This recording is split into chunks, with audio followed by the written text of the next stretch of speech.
to Date Smart with Taylor Wade. 20 years ago, I co-founded Ambiance Matchmaking, an exclusive matchmaking agency that has helped over 100,000 singles master their dating lives. In this podcast, I share the same tactics and techniques with you. We'll dive into the basics of human attraction and chemistry, what makes a compatible partnership, does the one exist, plus much, much more. We'll do it all with the help of matchmaker Leslie Wardman, who started matchmaking in the 1990s. Mastering your dating life is easier than you think. It's just a matter of science and a little know-how. So grab your coffee, follow along, and don't forget to hit subscribe.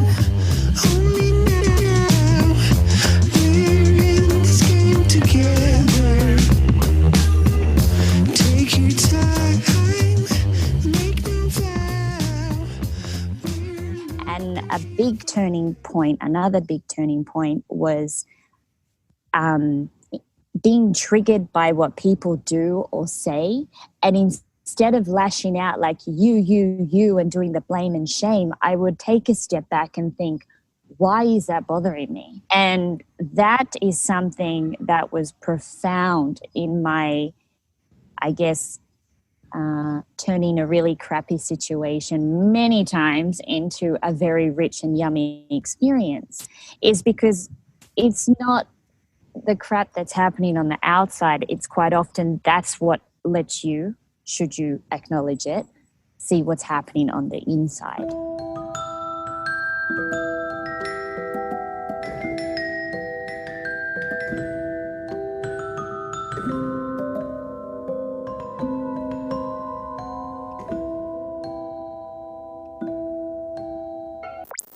Test 1, 2.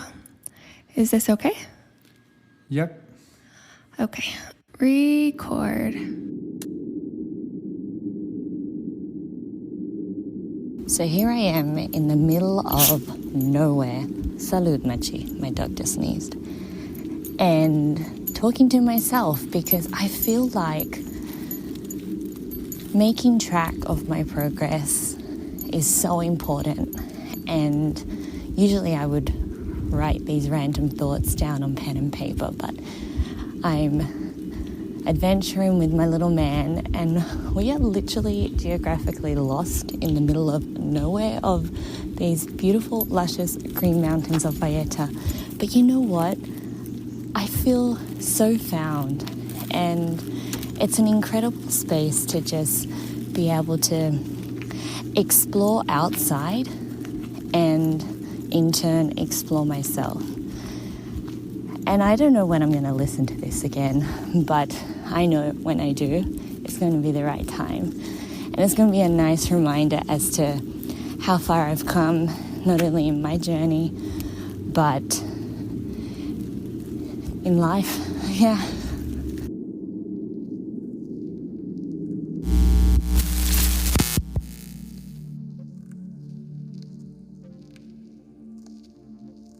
This is my good friend Talina, and that was an old sound clip from when she did active meditation in the mountains of Puerto Vallarta. Talina bought a one-way ticket to Mexico after ending a 7-year relationship in her home country of Australia. She was alone in a completely foreign country, feeling lost and unsure how to begin again. And so she began peeling back the layers to uncover what was at her core. This may not seem relevant to dating, but knowing yourself is the most important step in our dating journey. By getting to know ourselves, we can uncover and release years of suppressed trauma and pain, feel comfortable in our own skin, and set clear expectations in our relationships. Knowing ourselves is the most efficient path to meeting our life partner.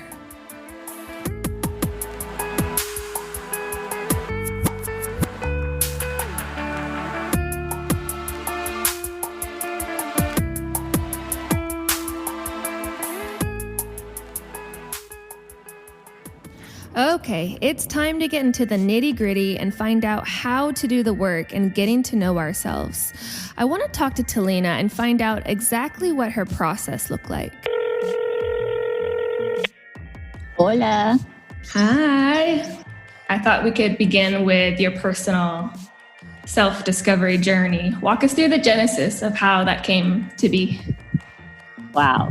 Well, first of all, it's never ending because we are forever evolving, and I go through these phases where I'm like, cool, I've got it all sorted, I know what's up, and then shit hits the fan. I'm like, okay, rewire, okay, figure it out, and it's just ongoing, right? So as far as I'm concerned, we never entirely know ourselves fully, which is a beautiful space to be. It's just know yourself where you're at and then figure out the next phase.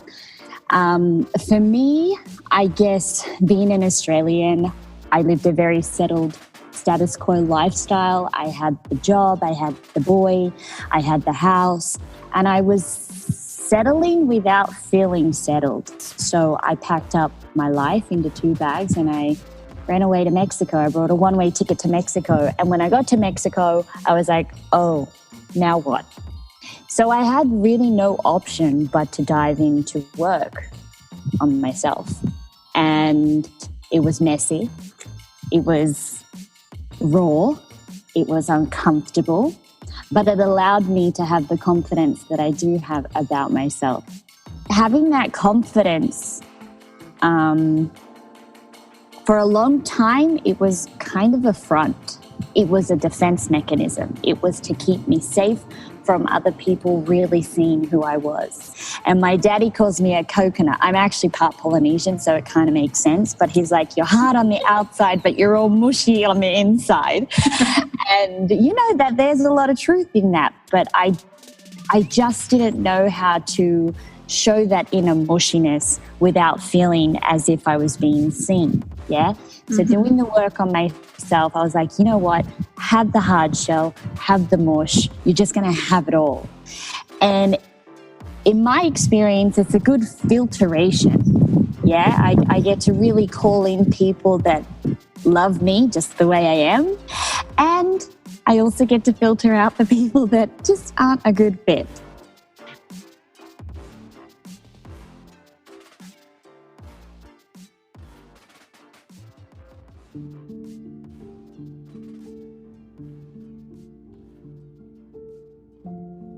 This is my first time hearing Talina tell her story, and it's making me like her even more than I did. I mean, it takes a lot to admit that you were pretending to be confident as a self-defense mechanism because you were scared to show your true self. And that's what happens when you do the hard work in getting to know yourself. You shed layers that no longer serve you so you can walk into your higher self. Okay, back to our chat where she talks about how triggers played the most important role in doing the work on herself. Being triggered by what people do or say, and instead of lashing out like you, and doing the blame and shame, I would take a step back and think, why is that bothering me? And that is something that was profound in my, I guess, turning a really crappy situation many times into a very rich and yummy experience, is because it's not the crap that's happening on the outside. It's quite often that's what lets you, should you acknowledge it, see what's happening on the inside. Oh, that's so important. I love that. Can you walk us through exactly how that works? Because I know like so many of us get triggered on a daily basis, and like, yeah, how does that work? Is it just like you keep asking why, and until you get to the root cause, or what does that process look like? Absolutely. Growing up, I was always that annoying kid, but why? And I got really frustrated when my parents or even teachers would say, because it is. It's like, nothing is ever because it is. You know, it's like, no. And taking on the responsibility for myself to really figure out, like, why am I being triggered? Why is this challenging to me? And yeah, it's actually really simple. Yeah. But I think for a lot of us, complicate it. Yeah. And so a lot of my whys and a lot of my inquiry came back to, take it all the way back to growing up, right? And even though I had great parents and they provided above and beyond for myself and my siblings, as I'm now growing up, I realized that they had a very dysfunctional partnership. And so a lot of my triggers came down to either what they did or what they didn't do. And this might sound really off topic, but it's actually very relevant. And I think if more people just consider their relationship with their parents or their carer or whoever is the adult when they were growing up, it starts to make sense with like how and why we do what we do. And what I'm realizing is, as a grown-up now, we have a choice. We can either choose to continue these patterns which we were taught to be normal, or we can be the change agent. And so going back to my point of not wanting to feel or look like a fraud showing up for my clients, I needed to rewire, reprogram, and figure out a way to upgrade. And to do that upgrade was to go back and to see what was happening, what didn't I like, why didn't I like it, and how can I do it different. And how did you do that? Did you journal? Did you just sit with yourself? What does that look like? I'm a sucker for adventure, and I'm a very outdoorsy gal. Fortunately, where I was living in Mexico, it's surrounded by jungle, mountains, and oceans. So I did a lot of active meditation, and that simply just looks like walking my dog for hours, God bless him. And quite literally not thinking anything, because a lot of the time we get so tired thinking of thinking. That metacognitive state. And it's like, man, like it's also really healing to not think. So I would journal. Absolutely. I learned to journal. About journaling, it's awesome to get your thoughts on paper, but it's even more awesome to go back and read through it, right? Because that to me was the intel that I needed to make sense of myself.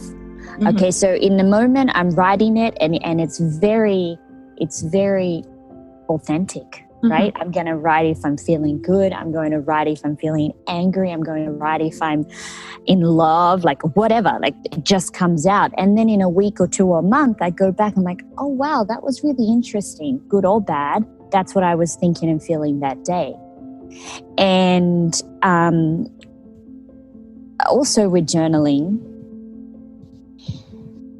something I know a lot of people stop themselves from journaling because either they don't want to see what's in their head, basically, or they have this idea of being scared of looking back. Probably the number one reason why people don't take time by themselves to actually do the hard work, because it's scary. I mean, all of us have bruises from our childhood and things that I think people probably don't even remember. I have a crazy story about a friend that underwent hypnosis, and she found out something in her childhood that she didn't even remember. And then as soon as she went through that, and keep in mind, she hadn't had a good night's sleep. I think she was sleeping like 3 or 4 hours a night for her entire life. And that night after her hypnosis session, she slept like a baby, like 8 hours, because she just she got it all out. She was crying afterward. It was just like a huge release. And it's just crazy, like to think I just what's there that I maybe I don't even remember. It's just right.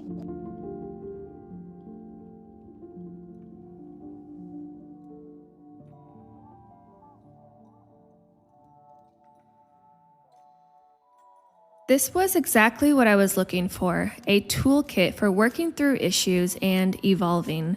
First, I love that she used triggers as a way to turn a negative situation into a rich experience. And really, this was the gateway to uncovering and working through her pain points. Okay, there was one more piece of the puzzle to all of this, and to me, the most profound: reconciling with our parents. And it's not to say that my parents or any parent were horrible parents. You know, in the moment, they're just doing their best. I mean, my parents were 4 kids with a business and a mortgage at 23.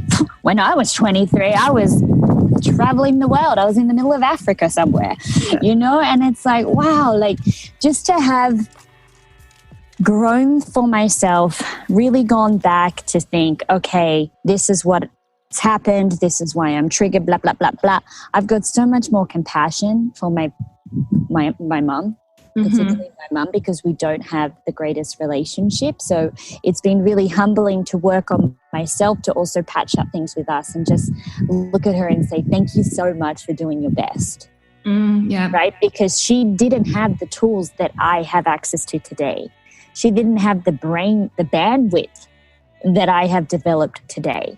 So when I put things into perspective, it's like, oh my God, thank you so much for doing your best. And it makes me more appreciative of her. I love that. That gives me chills, just like, because it's so easy to keep going down the same path and be angry and have resentment, and you just completely created your own story. I mean, you just created your own perspective on it, and it's amazing. It's a whole new life after that.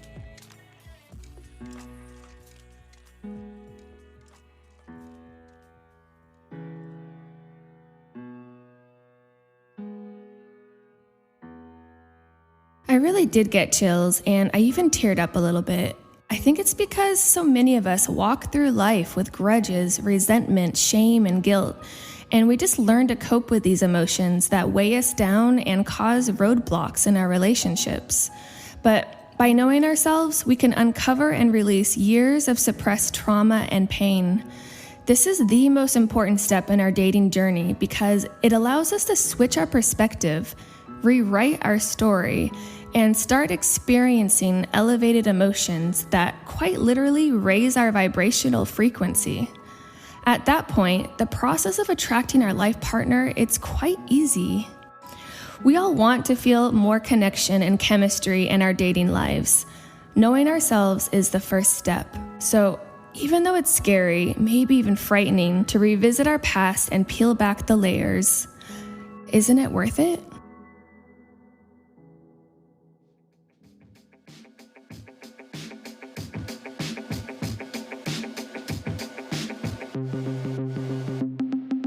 This is episode 2 of Date Smart, Tactics and Techniques for Mastering Your Dating Life. This podcast was hosted by me, Taylor Wade, and includes guest Talina To'o, founder of the CoIntelli, helping burnout teachers build personal brands, create their own curriculum, and turn passion into profit. A huge shout out to Kolby Wade for contributing his music to this episode. You can check out more at kolbywademusic.com. This podcast is brought to you by Ambiance Matchmaking, an exclusive matchmaking agency for selective singles. Complete an application by clicking the link in the episode show notes or going to ambiancematchmaking.com/apply. You can subscribe on Apple, Spotify, or wherever you get your podcasts. And if you enjoyed this episode, please leave us a review. Until next time, and thank you for listening.